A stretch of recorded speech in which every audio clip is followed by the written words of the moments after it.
அனைவருக்கும் வணக்கம். இந்த வீடியோவில் யோக முத்திரைகளில் ஒன்றான தர்ம சக்கர முத்திரையை பற்றி தான் பார்க்க போகிறோம். இந்த தர்ம சக்கர முத்திரை செய்வதால் என்ன பலன் கிடைக்குன்னு பார்த்தீங்கன்னா, ஒருவர் ஆன்மீக பாதையில் வளர்ச்சியை பார்த்தோன்னா ஏற்படுத்துது. ஸோ இந்த ஆன்மீகத்தில் ஒருவருக்கு ஈடுபாடை பார்த்தோன்னா இது அதிகமாக்கும் இந்த முத்திரை செய்வதால். இந்த முத்திரை என்னென்னா நம்ம ஞான முத்திரை சின் முத்திரைன்னு சொல்லுவோம் இல்லையா.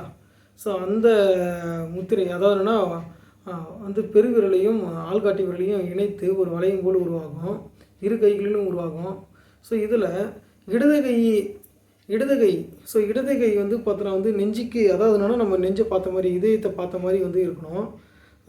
அதன் பிறகு இந்த வலது கையோட பெருவிரலும் ஆள்காட்டி விரலும் சேர நுனி இடது கையோட நடுவிரல்.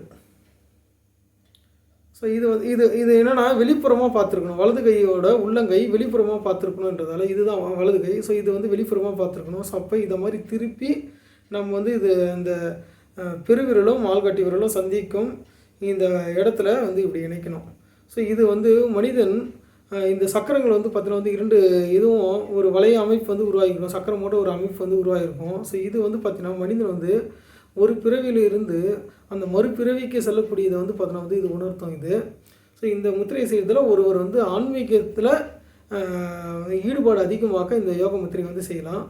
இந்த யோக முத்திரை செய்கிறதால பலன் என்னன்னு பார்த்தீங்கன்னா, ஸோ ஆன்மீக ஈடுபாடு அதிகமாகும். அவ்வளோதான். ஸோ இந்த வீடியோ